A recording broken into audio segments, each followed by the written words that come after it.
Hello everyone. तो देखो यार, नोटिफिकेशन आ चुका है, आप लोगों ने, बहुत से लोगों ने देख भी लिया होगा। बट लेकिन मैं आपको एक बार थोड़ा बता देता हूँ इसमें वैकेंसी को लेकर, ठीक है, क्योंकि बहुत से लोग परेशान हैं और मैसेज वगैरह भी आ रहे हैं कि नहीं है, वैकेंसी बहुत कम है। तो चलिए देखते हैं। तो ये तो पता ही है आप लोगों को, है ना, इंजीनियर हो तो ये तो जानते ही हो भी। ये आपकी क्या है, ये 13 अगस्त आपकी क्या है, आज से फिल होना स्टार्ट होगा। और ये ठीक है, और ये नेक्स्ट मंथ तक है आपकी डेट, ठीक है। 10 तारीख तक आपको ये क्या करना है, रिसिप्ट की वो कर देना है ना, पेमेंट वगैरह कर देना है, ठीक है, रिसिप्ट ऑफ एग्जामिनेशन फी। चलिए, मेन कंसर्न अपना यहाँ पे नहीं है, यहाँ पे ये सब जानते हो कि कितने का फॉर्म है, ये सब बहुत छोटी छोटी सी बातें हैं, ये पता होंगी आप लोगों को, ठीक है। तो इसमें समय की बर्बादी नहीं करते हैं हम लोगों का। मेन जो कंसर्न है वो यहाँ पर है, ठीक है, कि आखिर वैकेंसी का कैसा क्या है।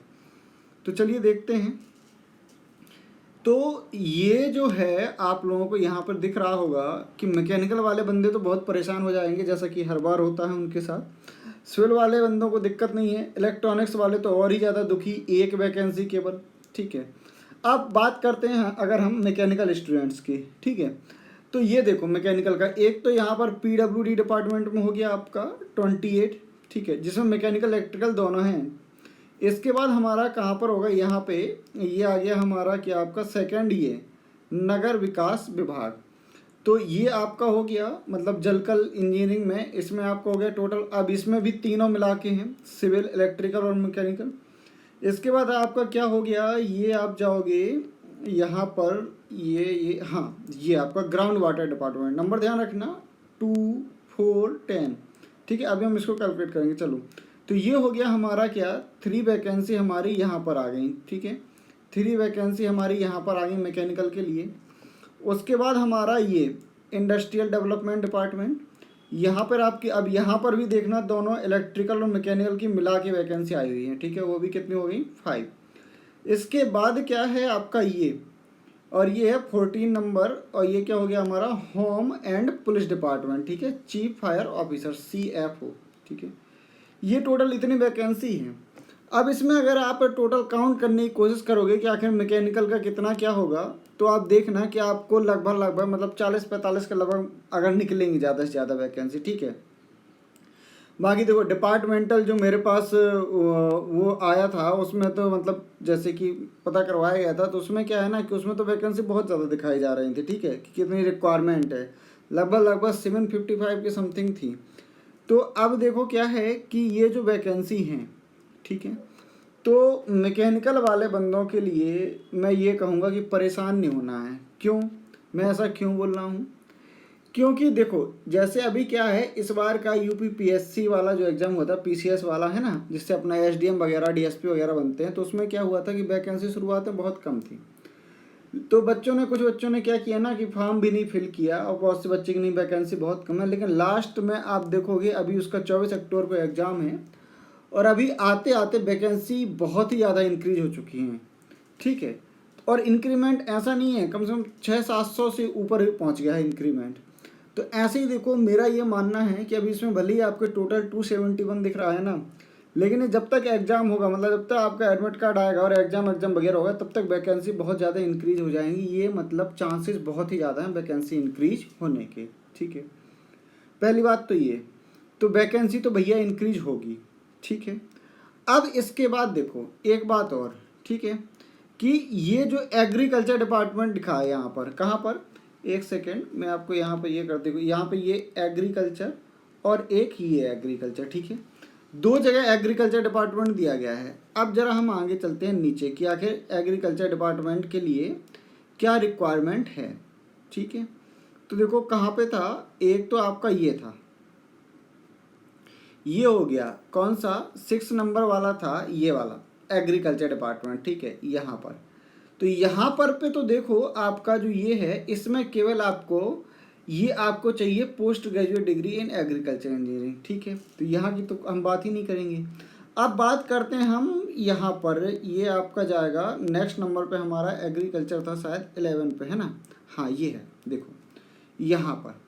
अब यहाँ पर जो एग्रीकल्चर डिपार्टमेंट है, ठीक है, यहाँ पर एग्रीकल्चर मतलब माइनर इरिगेशन डिपार्टमेंट में जो हमें रिक्वायरमेंट है, तो यहाँ पर आप देखोगे कि अकेला एग्रीकल्चर एलिजिबल नहीं है, यहाँ पर सिविल इंजीनियर, मैकेनिकल और एग्रीकल्चर तीनों आपके क्या हैं, एलिजिबल हैं। ठीक है, जैसा कि यहाँ पे दिख भी रहा है, bachelor's degree in civil mechanical और एग्रीकल्चर इंजीनियरिंग। ठीक है, और ये डिग्री रिकॉग्नाइज्ड बाय गवर्नमेंट। ठीक है, ठीक है, इक्विवेलेंट वगैरह। ठीक है, तो एक तो इस डिपार्टमेंट में भी आपकी वैकेंसी इंक्रीज हो गई। ठीक है, तो इसलिए मैकेनिकल की वैकेंसी आप मान के चलो कि अभी फ़िलहाल के लिए अगर मोटा मोटा अंदाज़ा लिया जाए तो 45, मतलब मैक्सिमम ज़्यादा से ज़्यादा 15, तो 50 तो होंगी ही नहीं, है ना, क्योंकि इलेक्ट्रिकल वगैरह मिला के शायद टोटल 61 हो रही हैं, तो 40-45। लेकिन ये मेरा मानना है कि वैकेंसी इंक्रीज ज़रूर होगी। ठीक है, तो ये तो हो गई भैया वैकेंसी की बात। ठीक है, कि इतना वैकेंसी आपका है। अब बात करें कि ये वैकेंसी हो गया, फॉर्म वॉर्म तो फिल कर ही लोगे, उसमें बहुत बड़ी कोई बात नहीं है। अगर कोई दिक्कत हो तो पूछ सकते हो। ठीक है, ग्रुप वगैरह में पूछ लेना, लोग आपस में डिस्कस करते रहते हैं। ठीक है, तो ये हमारा हो गया यहाँ पे कंप्लीट बात। अब बात आई प्रिपरेशन की, प्रिपरेशन कैसे करना है। ठीक है, तो देखो प्रिपरेशन के लिए सबसे पहले तो एक मेन बात जो मैं आपको बता दूँ, बार बार जितनी बार भी मैं वीडियो बनाऊंगा मैं केवल एक बात ही बोलूँगा। ठीक है, मैं मैकेनिकल का हूँ, मेरे को पता है। सिविल वालों से मैंने अपना जो मतलब लिया कि आखिर कैसे क्या पेपर आया था, और जो ही मेरे को जानकारी मिली है मेरे अनुसार। ठीक है, अब सिविल का तो मैं ज़्यादा नहीं बोलूँगा, टेक्निकल का, लेकिन मैकेनिकल का मेरे को पता है 100% पेपर जो आया था उसमें से 98% जो क्वेश्चन थे वो पूरे पूरे ईएससी के थे। ठीक है, तो रही ज्ञान की बात। अब ज्ञान की बात है कि बहुत से बच्चे क्या करेंगे कि अब उनको कॉन्सेप्ट ऑन्सेप्ट तो ठीक है आता है, नहीं आता है वो दूसरी बात।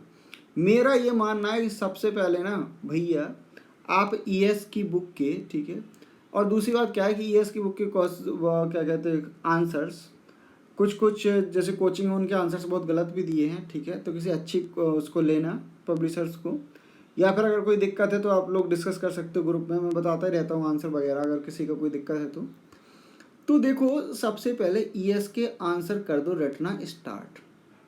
ठीक, ये बिल्कुल 100% बिल्कुल पुख्ता बात बता रहा हूँ मैं। अब बहुत से बच्चे होंगे नहीं नहीं ये क्या ज्ञान दे दिए फर्जी का, तो ये फर्जी का ज्ञान है भैया, तो ना लेना।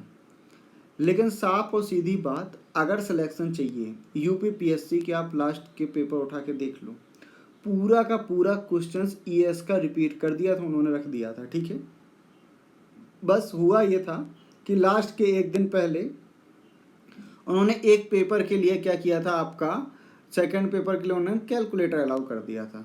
ठीक है, और कैलकुलेटिव क्वेश्चन पूछ दिए थे, लेकिन वो सारे क्वेश्चन भी थे ईएस के ही। तो जिसको आंसर याद थे या फिर जो ईएस के उस समय प्रिपरेशन कर रहे थे उनका वो पेपर बहुत ही अच्छा हो गया था और सिलेक्शन हो गया था।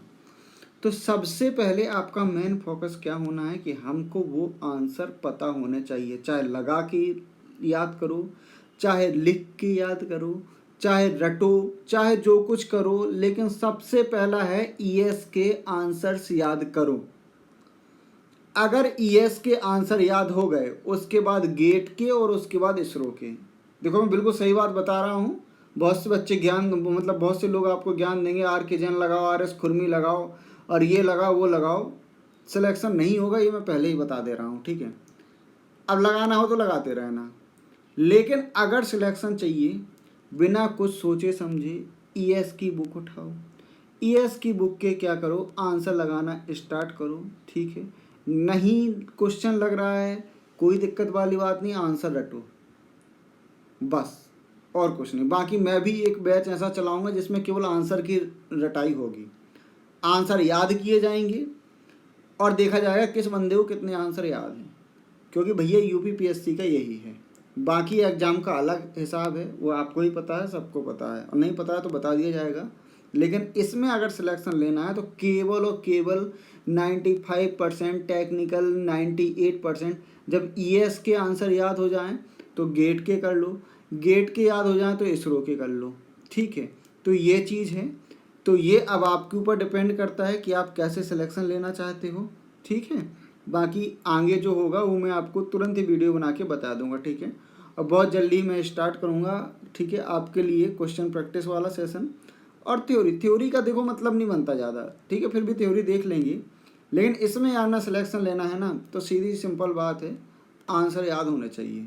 पेपर उठा के देख लेना, ठीक है। मैं अभी पेपर अभी सॉल्व करवाऊँगा किसी वीडियो बना के, तो मैं आपको बता दूंगा, ठीक है। हाँ, लेकिन हिंदी और जीएस के लिए ध्यान देना पड़ेगा। चलो उसके बाद हम लोग नेक्स्ट वीडियो में करेंगे, ठीक है। तब तक के लिए धन्यवाद। और यार लाइक वाइक कर दिया करो भाई लोगों, ठीक है। ठीक है, तो लाइक कर देना और शेयर सब्सक्राइब जरूर कर देना यार, ठीक है। थोड़ा अपने को ही मोटिवेशन मिलता है, बाकी थैंक यू।